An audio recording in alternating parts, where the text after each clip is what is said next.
everyone, welcome to week 20, what are we on, 28 for pregnancy number 2. It is absolutely freezing in this house and the heating, we haven't started putting heating on yet, so I'm in a hoodie today and it's been a really rubbish day. Basically, long story short, we got shortlisted as first priority to be housed, and basically we didn't get it. I'm not going to go into the long story about it, but we didn't get it. So I'm really disappointed and really upset and angry about that. So sorry if I'm not all happy and chirpy as I usually am. And I've got a spot there and blah. So yeah, I am 28 weeks and 4 days today. It just seems to be flying by now, and baby's all fine. He's moving like crazy, and so obviously today is Monday, last Friday I went for my oral glucose tolerance test, and my test was at 8:50 in the morning and that was fine. My CBG, whatever that means, and I know there are a couple of women that will know about this, so if you do, can you let me know, because I'm not sure on what all the analogies are of whatever it is, but my CBG, where they pricked my finger to test my blood levels before I had my blood drawn after the drink, was 4.4. I also had my thyroid levels checked as well as my blood group again, and my iron levels as well. So yeah, the test started at, I completed my drink at 10 to 9, and so then I had my second blood drawn at 10 to 11, and I haven't got those results back yet because it takes 2 days. So in next week's update I will let you know how that went. I'm guessing I don't have gestational diabetes, so yeah, that was fine. And I had the test done with Freddie and I felt rubbish the entire rest of the day, but this time after I'd eaten, because I was prepared this time and I took like a full packed lunch, like sandwich, snacks, fruit, so I felt fine after I'd eaten. And also after my glucose tolerance test I went and had a consultant appointment. Now I've spoken about it before. If you don't already know, I got diagnosed with a prolapse, vaginal prolapse, and I was seeing the consultant to discuss about my fears, because I have suffered with depression and anxiety before, and the prolapse business has just gotten me really worried about the size of this baby, and whether whether this baby's going to be bigger, because second babies are generally bigger, and whether I'm gonna do more damage to my vagina and need surgery. So basically I had my blood pressure taken, which was 122/63. The baby at the time of the appointment, baby was head down with his body coming up my right hand side and obviously all the limbs on the left hand side, which is so freaky because this is exactly the same position that Freddie was in pretty much my entire pregnancy right up until delivery. So head down on my right side, with feet and arms on the left hand side, but obviously baby can still move. So I had 2+ tracing of leukocytes, which I've always had traces of leukocytes in my urine, so yeah, there was nothing really to be concerned about there. So yeah, we discussed about obviously the prolapse and things like that. He first of all gave me the option of a cesarean, which me personally, I'm not in a position to go ahead and schedule a cesarean, mainly because I won't have the aftercare, someone to come and, you know, help me afterwards. So I said, you know, if at all possible, I'd like to, unless it's an emergency, then obviously then there is that essential need for a cesarean. I'd like to, and plus I had Freddie, you know, naturally first time round anyway, so I'd like to steer clear of cesareans if possible, even though I do know the risks of induction. You know, they give increased chances of cesarean anyway. So yeah, we do. After he obviously offered me the cesarean and I said no, he then said that you know, I don't show any real need. I don't fit the criteria for an induction, basically.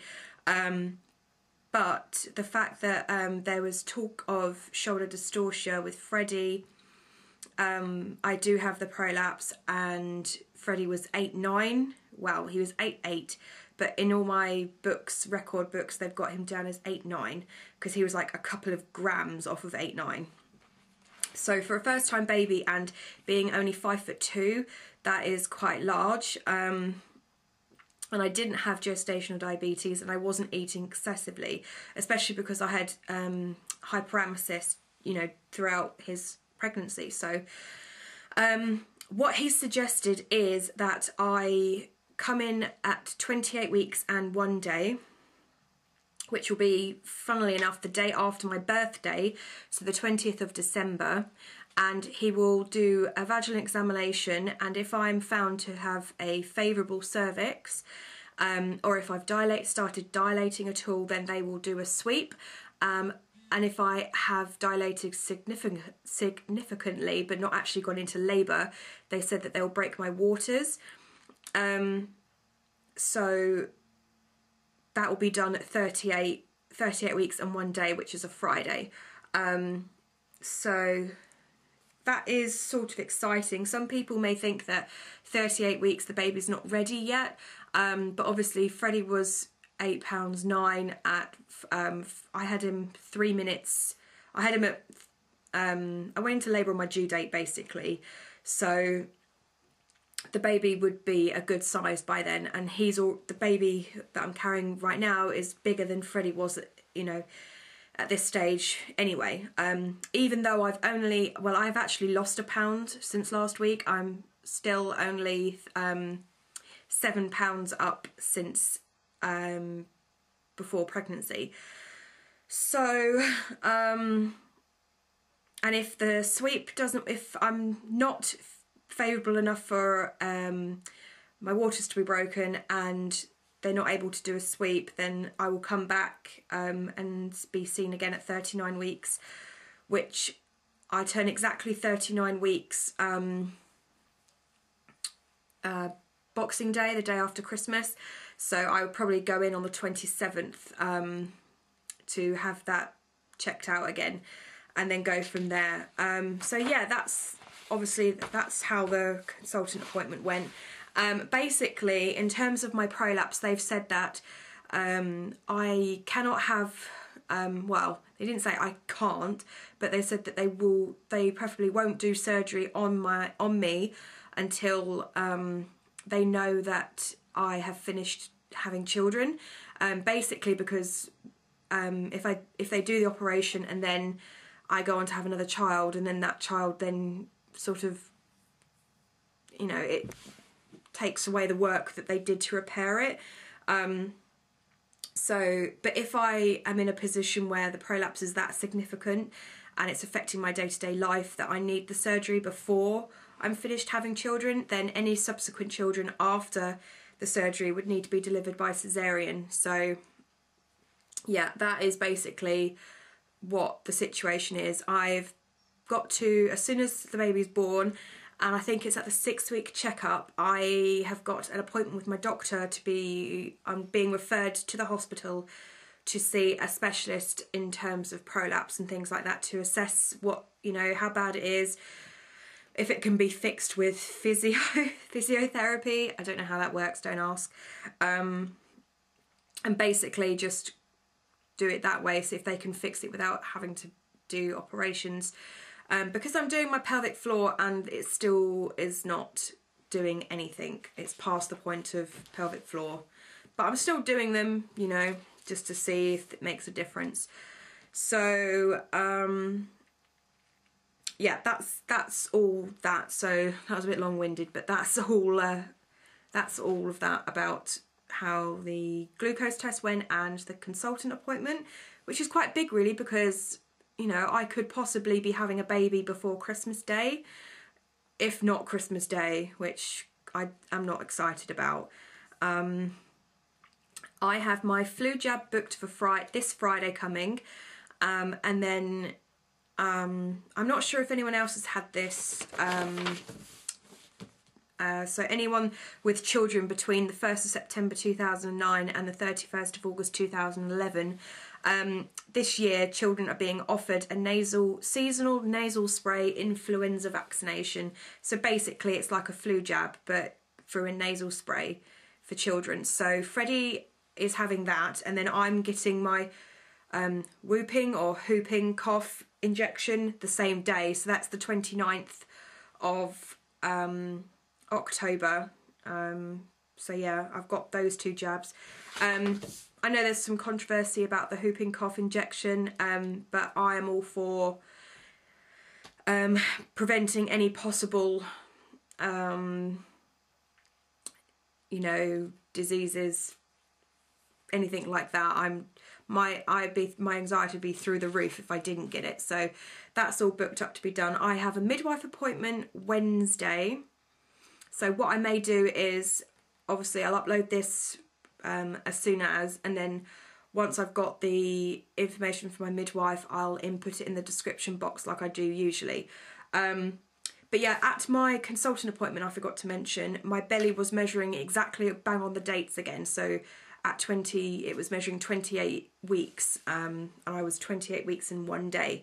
So that's really good as well. So I'm on track with my weight, and I'm on track with my belly. So hopefully it goes smoothly. So that's everything. I will show you my belly for 28 weeks and 4 days.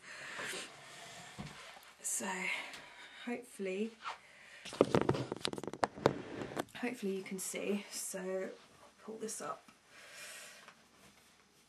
That's with the top on,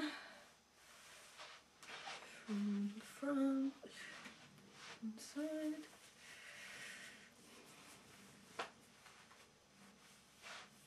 So,